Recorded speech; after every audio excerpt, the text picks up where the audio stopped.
네, 온라인 플랫폼 공정화법 4월 임시국회 처리 촉구 기자회견을 시작하도록 하겠습니다. 반갑습니다. 정의당 원내대표 배진교입니다.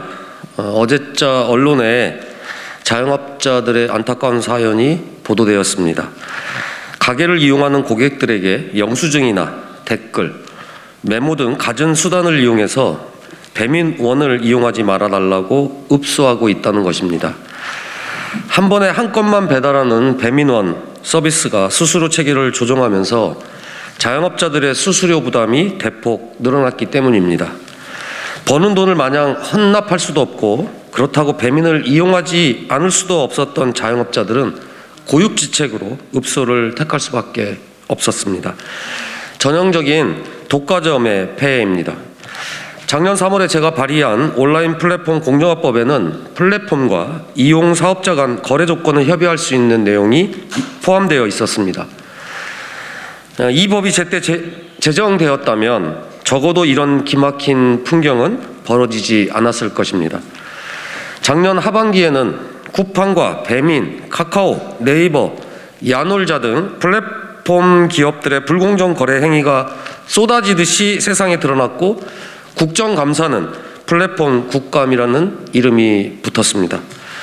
플랫폼 기업의 전행을 규제해야 한다는 국민적 공감대가 높아진 만큼 원풀법 등 법률 제정이라는 결과물을 내놓는 것이 국회의 소명이었지만 대선 전국에 파묻힌 국회는 논의를 게을리했고 정부 부처 간에는 권한 다툼까지 벌어지는 혼란 속에서 1년이 넘도록 아무런 결실을 맺지 못하고 표류하게 되었습니다.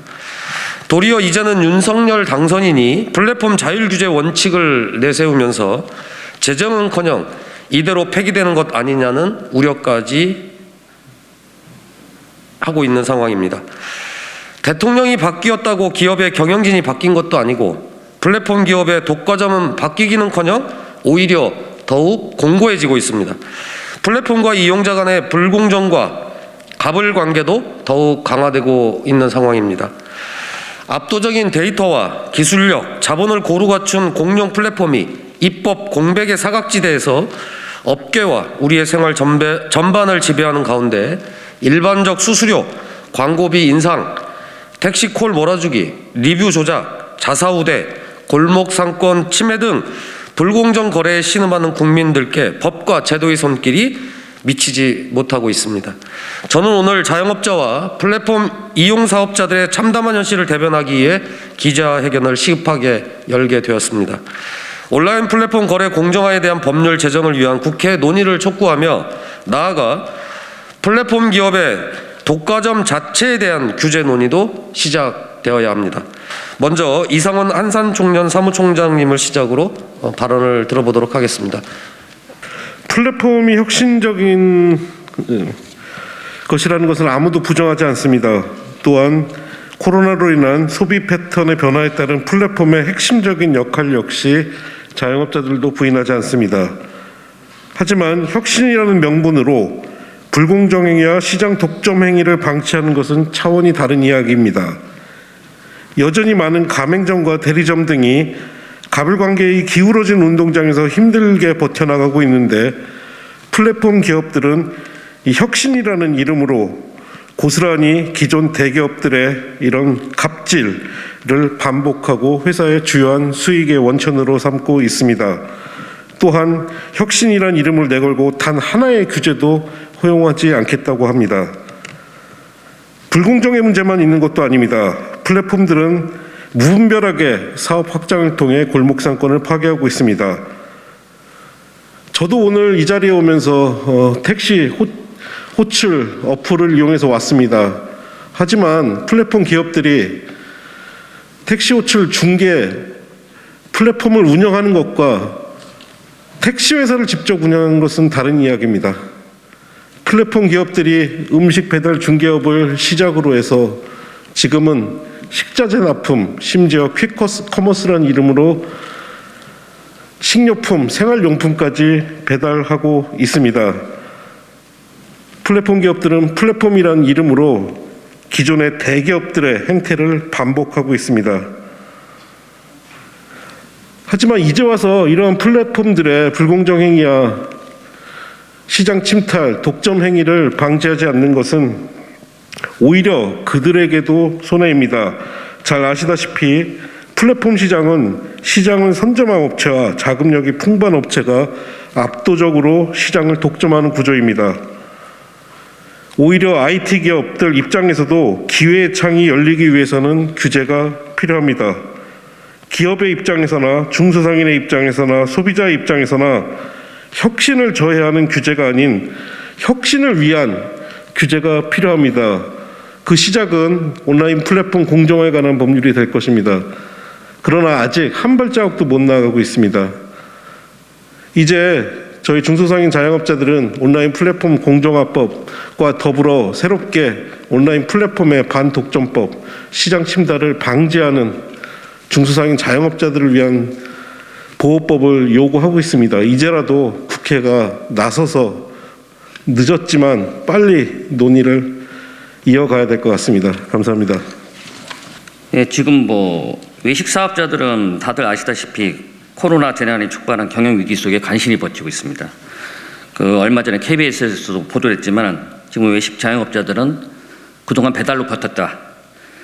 근데 이렇게 배달로 억지로 버티고 있는 와중에 지금 저희 이제 플랫폼 기업들은 각종 이제 수수료 인상으로 지금 고사 직전에 놓여 있는 자영업자를 벼랑으로 밀어붙이고 있습니다.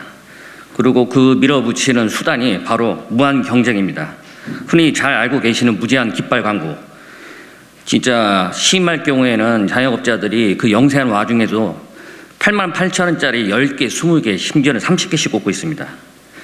이런 경쟁으로 지금 내몰고 있는 이제 플랫폼 기업들이 심지어는 저희가 밖에 나가서 그 수년 동안 쌓아가면서 억지로 내렸던 카드 수수료조차도 온라인 결제라는 피지 수수료에 의해서 다 무력화되었습니다. 현재 잘 아시다시피 영세 소상공인은 그 카드 결제 수수료가 0.8%입니다. 그런데 지금 피지사 수수료는 1.8%입니다. 그나마 이제 핀테크 기업이라고 할 수 있는 이제 네이버나 카카오는 1.8%보다는 낮춰줬지만 배민이나 쿠팡 같은 경우는 그 1.8%의 수수료를 물리고 있는 상황입니다. 근데 이렇게 지금 여러 가지 악조건 속에서도 싸우고 있는 와중에 하다못해 그 리뷰로 인한 이제 사업자들의 이제 고통은 이루 말할 수도 없고요. 이 부분에 대해서도 저희가 수차례 협상을 요구했고 했지만 리뷰 같은 경우는 블라인드 처리를 하고 있으니 걱정하지 마라 이런 식으로 위야부야 넘어갔습니다. 근데 최근에 잘 아시다시피 유튜브 같은 경우도 이 채널 평가 시스템에 여러 가지 문제가 생기니까 실효율을 채널 운영자만 볼 수 있도록 바꿔줬습니다. 그런데 지금 우리 배달 플랫폼 기업들은 어떤가요? 자영업자가 사망했는데도 계속 그 정책을 유지하고 있습니다. 죽든지 말든지 관심도 없는 것 같고요. 최근에 제가 주변 자영업자한테 물어봤더니 리뷰 블라인드 서비스를 처리하는 시스템을 알고 있냐? 알고 있는 그 자영업자들이 거의 없더라고요. 어떻게 하는지도 모르고 고객센터에 전화하면 전화도 안 받는다 그러고 그 처리 과정도 너무 복잡하고 기니까 그냥 포기하는 겁니다. 그러니까 대부분은 몰라서 못하고 있고 알아도 못하는 상황입니다. 이런 정책을 유지하는 걸 이제 저희가 따졌을 때 좀 이게 굉장히 모순적이라고 생각하는 게 뭐냐면 분명히 플랫폼 기업들은 자신들이 전단지 광고를 대체하는 IT 혁신 기업이라고 했습니다. 아니 어느 광고가 고객 평가를 받나요? 저희가 돈을 주고 광고를 하는데 고객 평가를 받으려고 광고를 하는 겁니까 이게? 이거는 한마디로 말해서 컨슈머 리포트입니다. 그러니까 광고가 아니라 저희 가게가 어떤지 평가해 주세요 라는 컨슈머 리포트로 변질되어 있고요. 배달 플랫폼들이 이런 것을 유지하는 것은 소상공인들이 자기들끼리 과열 경쟁을 해서 이런 문제점을 노출시키지 않도록 보지 않도록 호도하는 거죠. 지금 이런 부분들이 계속 문제가 되고 있는데도 정부는 솔직히 말해서 손을 놓고 있었고요. 공정위는 말할 것도 없고요. 많은 국회의원분들이 지금 다행히 옆에 계시지만 관심도 없었습니다. 솔직히 말해서. 그나마 이제 공정화법이라고 만들어져서 이제 한 발자국 나가려고 했더니 자기 정부에서 친기업적인 정책을 펼치신다고 뭐 이걸 이제 규제 완화라는 말씀으로 필요시 최소 규제를 하겠다고 약속하시는 것 같은데 통제되지 않는 기업은 약자를 보살펴주지 않습니다. 상생이라는 것도 있을 수도 없고요. 제가 마지막으로 드리고 싶은 말씀은 이 부분을 차기 정부에서 꼭 헤아려 주시길 바랄 뿐입니다. 감사합니다. 예, 현재 국회는 작년 1월 정부가 국회에 제출한 온라인 플랫폼 공정화법을 비롯해서 여기 계신 배진교 의원님이나 다른 의원들께서 발의하신 법안들이 계류 중입니다. 온라인 플랫폼 시장의 성장세와 영향력을 고려하면 작년에 이미 진작 제정되었어야 하는 법안입니다. 플랫폼 기업들은 온라인 플랫폼 공정화법이 중복 규제에 해당하고 알고리즘 등 기업 기밀 유출 우려가 있고 플랫폼 규제는 혁신을 저해한다며 법안 통과를 반대하고 있습니다. 규제가 혁신을 저해한다는 플랫폼 기업들의 주장은 사실 낯설지 않습니다. 많은 재벌 대기업들이 같은 이유로 공정거래법을 우회하고 산업 안전을 도외시해왔기 때문입니다. 하지만 국회는 이러한 해묵은 주장에 휘둘려 왔고 지난 1년간 부처 간 소관 다툼을 정리하기는커녕 두 개의 상임위에서 법안을 추진하는 총극을 초래하고 결국 입법을 지연시켜 왔습니다. 하지만 이미 작년에 정부와 더불어민주당이 정부 안에서 설정한 규제 대상을 축소하고 상임위와 부처 간 역할 갈등 문제도 조정을 했습니다. 온라인 플랫폼 공정화법이 폐기되거나 차기 정부로 미뤄질 하등의 이유가 없습니다. 국회가 법안 처리를 미루는 동안 네이버, 카카오, 쿠팡, 배달의 민족 등 주요 플랫폼 기업의 불공정과 독점력 남용 행위는 더욱 고도화되고 다양화되고 있습니다. 국회가 마음만 먹으면 이를 제도적으로 차단 가능함에도 불구하고 소수 플랫폼 기업의 이해를 우선시해 수백, 수천만 이용자들의 불공정 피해를 방치한다면 국회는 더 이상 존재할 이유가 없다고 봅니다. 최근 문제가 된 쿠팡의 자사 PB 상품 리뷰 조작 의혹은 플랫폼 기업이 마음만 먹으면 알고리즘도 얼마든지 조작할 수 있고 경기의 주식을 좌지우지할 수 있다는 점을 보여줍니다. 플랫폼 기업들의 주장과는 다르게 플랫폼 경제 생태계를 위협하는 것은 이와 같은 플랫폼 기업들의 불공정 행위입니다. 혁신은 결코 불공정 거래의 토대 위에서 자라나지 않습니다. 공정한 시장 거래 질서야말로 혁신을 위한 최소한의 조건이고 온라인 플랫폼 공정화법 역시 최소 규제에 해당한다고 할 수 있습니다. 플랫폼 기업들이 이른바 선수와 심판을 경하며 경제적 이익을 취하고 있는 현실에 이제는 국회가 제동을 걸어야 합니다. 플랫폼이 계속해서 각종 책임과 규제에서 벗어나 플랫폼을 통해 수집한 데이터를 기반으로 자신의 플랫폼에서 다른 사업자들보다 훨씬 유리한 조건에서 규칙을 만들어가면서 직접 판매와 서비스를 제공하여 시장 질서를 교란한다면 플랫폼 시장의 혁신과 계속된 성장은 없습니다. 그런데 윤석열 당선자는 플랫폼 불공정 행위를 규제하겠다고 하면서도 자율 규제 원칙, 필요시 최소 규제하겠다는 공약을 제시했습니다. 이로 인해 지금 플랫폼 기업들 사이에서는 온라인 플랫폼 공정화법이 폐기되는 것 아니냐, 원점에서 검토되는 것 아니냐라는 기대감이 퍼지고 있다고 합니다.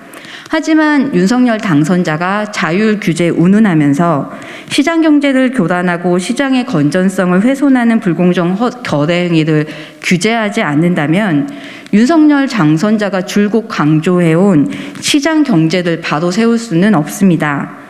현재 플랫폼 시장에 만연한 불공정 행위들은 결국 자율 규제로 해소될 수 있는 수준은 아닙니다. 계속된 플랫폼 기업의 알고리즘 조작 의혹과 최근 쿠팡의 자사 PB 상품 리뷰 조작 의혹 등이 이를 보여줍니다. 그동안 정부와 국회는 허울뿐인 성장을 외치며 정작 혁신이 자라날 토대가 불공정 행위로 무너지는 것을 방치해 왔습니다. 국회는 깊이 반성해야 합니다. 국회는 조속히 4월 임시국회에서 온라인 플랫폼 공정화법을 처리하고 이제는 불공정 행위를 넘어서 이들의 독점적 행위를 규제할 수 있는 법안 마련 논의로 나아가야 합니다. 다시 한번 강조하지만 온라인 플랫폼 공정화법은 플랫폼 시장의 최소 규제입니다. 온라인 플랫폼 공정화법은 혁신을 저해하는 규제가 아니라 지속적인 성장과 혁신을 위한 안전판이 될 것입니다. 네, 민변 이주환 변호사입니다. 저는 이제 온라인 플랫폼 공정화법에 이어서 이제 온라인 플랫폼 독점 규제법이 이제 반드시 제정돼야 된다는 점에 대해서 설명드리도록 하겠습니다. 이제 불과 4일 전인 2022년 4월 1일 이제 구글은 인앱 결제를 강제하고 수수료 30%를 부과하기 시작했습니다. 수수료는 이전에는 모바일 게임, 웹툰 등의 앱에서 유료 콘텐츠를 구매할 때 적용되었었는데요. 지금은 4월 1일부터 모든 콘텐츠 앱으로 확대 적용되었습니다. 일률적으로 비교할 수는 없지만 아까 그 의원님들이 말씀해 주신 게 카드 수수료는 2% 이 정도인데 여기서는 30%입니다. 30% 수수료가. 이걸 봤을 때 상상할 수 없는 수수료라고 할 것입니다. 2021년 8월 구글 갑질 방지법이 통과되었지만 구글이 이 법을 회피함으로써 이 역시 무용지물에 처하게 되는 상황입니다. 구글은 인앱 결제를 하지 않는 어플리케이션에 대해서는 4월 1일부터 이제 업데이트를 할 수 없게 했고요. 그리고 6월 1일부터는 구글 플레이 스토어에서 이제 퇴출되도록 삭제될 것을 통보하였습니다. 구글에게 이제 지급해야 되는 수수료 부담으로 인해서 현재 웨이브가 요금을 인상했고 티빙 역시 요금 인상을 이제 계획하고 있습니다. 즉 독과점으로 인해서 소비자 후생이 하락하고 있는 것입니다. 구글은 앱마켓을 무료로 사용하게 한 후에 앱마켓 시장을 독점한 후 다른 유의미한 앱마켓 공급자들이 모두 사라지자 즉 이제 구글이 독과점에 지위에 올라서지 이와 같은 과감한 정책을 펼치고 있는 것입니다. 잠깐의 편안함을 핑계로 특정 기업의 독점을 막아야 하는 이유입니다. 경쟁자가 모두 소멸하면 이후에는 경쟁을 하려고 해도 경쟁을 할 수가 없습니다. 독과점은 소비자의 후생을 결코 증대할 수가 없는 것입니다.